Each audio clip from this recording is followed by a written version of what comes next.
नमस्कार दोस्तों, PGS news में आपका स्वागत है। पीजीएस न्यूज हर रोज लाता है हरियाणा से जुड़ा पूरे दिन का पूरा अपडेट। तो बिना समय गवाए जान लेते हैं। पहले जानते हैं मौसम का हाल। हरियाणा में आज पूरे प्रदेश में बारिश का अलर्ट बताया हुआ है। चंडीगढ़ स्थित मौसम विज्ञान केंद्र ने इसका अनुमान बताया है। वहीं बुधवार सुबह से प्रदेश के 7 जिलों में बारिश हो रही है। जींद और पलवल में तेज बारिश हुई। वहीं पानीपत, महेंद्रगढ़ और चरखी दादरी में बूंदाबांदी हुई। फरीदाबाद और सोनीपत में भी बारिश हो रही है। मौसम विभाग ने 14 जिलों में दोपहर 1:45 बजे तक नूंह, पलवल, फरीदाबाद, गुरुग्राम, यमुनानगर, अंबाला, महेंद्रगढ़, भिवानी, चरखी दादरी, रेवाड़ी, झज्जर, रोहतक, करनाल, कुरुक्षेत्र में हल्की से मध्यम बारिश होने की संभावना बताई है। वहीं हिसार स्थित चौधरी चरण सिंह हरियाणा कृषि विश्वविद्यालय के कृषि मौसम विज्ञान विभाग अध्यक्ष डॉक्टर मदन खिचड़ ने बताया कि 25 जुलाई तक मौसम में बदलाव देखने को मिलेगा। इसमें हल्की से मध्यम बारिश होने का अनुमान बताया है। कुछ जिलों में तेज बारिश के साथ हवाएं भी चलेंगी।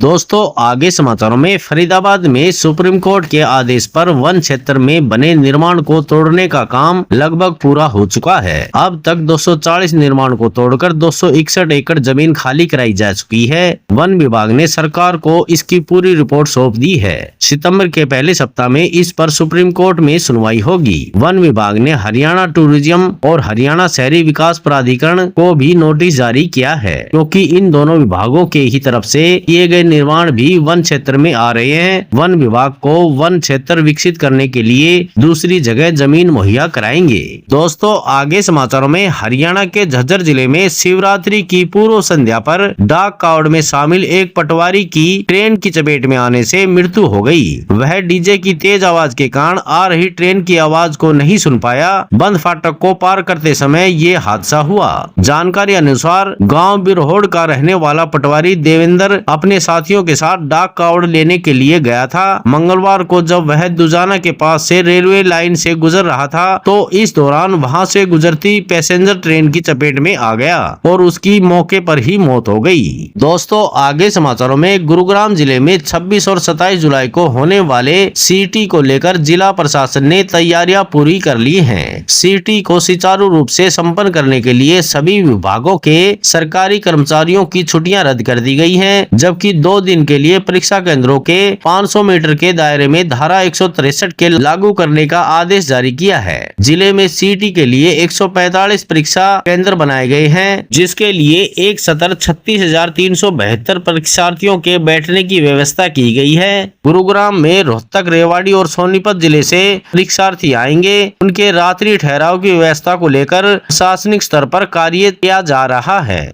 वहीं रेवाड़ी में नई अनाज मंडी को 2 दिन के लिए अस्थायी बस स्टैंड बनाया जाएगा। परीक्षा केंद्रों को चिन्हित कर उनके लिए 11 रूट बनाए गए हैं। रूट के हिसाब से नई अनाज मंडी में 11 बूथ बनाए जाएंगे, जहां पर बसें खड़ी होंगी। रेवाड़ी के बिठवाना गांव की नई अनाज मंडी 26 व 27 जुलाई को बस स्टैंड के तौर पर नजर आएंगी। हरियाणा सिटी एग्जाम के दूसरे जिलों से आने वाले अभ्यर्थियों को जहां पर उतारा जाएगा, यहाँ से प्राइवेट स्कूल की बसें मौजूद रहेंगी, जो इन्हें संबंधित सेंटर पर पहुँचाएंगी। दोस्तों, आगे समाचारों में हरियाणा शिक्षा बोर्ड 30 और 31 जुलाई को एचटेट 2024 का आयोजन करेगा। केवल 1, 2 और 3 की परीक्षा के लिए प्रवेश पत्र बोर्ड की वेबसाइट www.bseh.org.in से डाउनलोड किए जा सकते हैं। अध्यक्ष डॉक्टर पवन कुमार एवं सचिव डॉक्टर मुनीश नागपाल ने बताया कि 4 लाख से अधिक अभ्यर्थी 673 केंद्रों पर परीक्षा देंगे। परीक्षा के लिए रंगीन प्रिंट आउट और फोटो लाना अनिवार्य है। दोस्तों, आगे समाचारों में हरियाणा सरकार ने बीजेपी के पूर्व चीफ सुभाष बराला के बेटे विकास बराला को सहायक महाधिवक्ता नियुक्त किया है। इससे विवाद उत्पन्न हो गया है। विकास बराला पर 2017 में वार्णिका कुंडू का पीछा करने का आरोप है और इस मामले में वे मुकदमे का सामना कर रहे हैं। उनकी नियुक्ति की घोषणा अन्य 80 नियुक्तियों के साथ की गई है। दोस्तों, आगे समाचारों में हरियाणा शिक्षा बोर्ड 10वीं परीक्षा मार्च 2025 के प्रमाण पत्र 24 जुलाई को जिला शिक्षा अधिकारियों के कार्यालयों में भेजेगा। बोर्ड अध्यक्ष पवन कुमार ने बताया कि सभी विद्यालयों के मुखिया 24 और 25 जुलाई को अपने जिले के शिक्षा अधिकारी कार्यालय से प्रमाण पत्र प्राप्त कर सकते हैं। भिवानी जिले के प्रमाण पत्र बोर्ड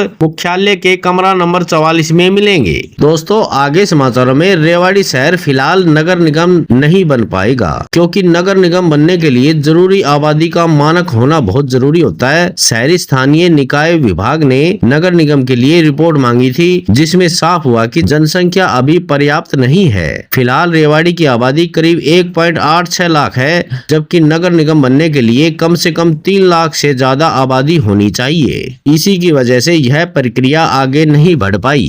दोस्तों, आगे समाचारों में हरियाणा के हिसार में पुलिस हवालात में एक व्यक्ति की मौत का मामला सामने आया है। पुलिस मंगलवार की रात को पत्नी की शिकायत पर उसे शराब के नशे में पकड़कर लाई थी और हवालात में बंद कर दिया था। आज बुधवार सुबह जब पुलिसकर्मियों ने देखा तो वह मृत मिला। इसकी सूचना मिलते ही एसपी चौकी पहुंचे और मामले की जांच की। उधर उसकी सूचना मिलते ही मृतक के परिवार के लोग मौके पर पहुंच गए। उन्होंने पुलिस कर्मियों को मौत का जिम्मेदार बताते हुए हंगामा शुरू कर दिया।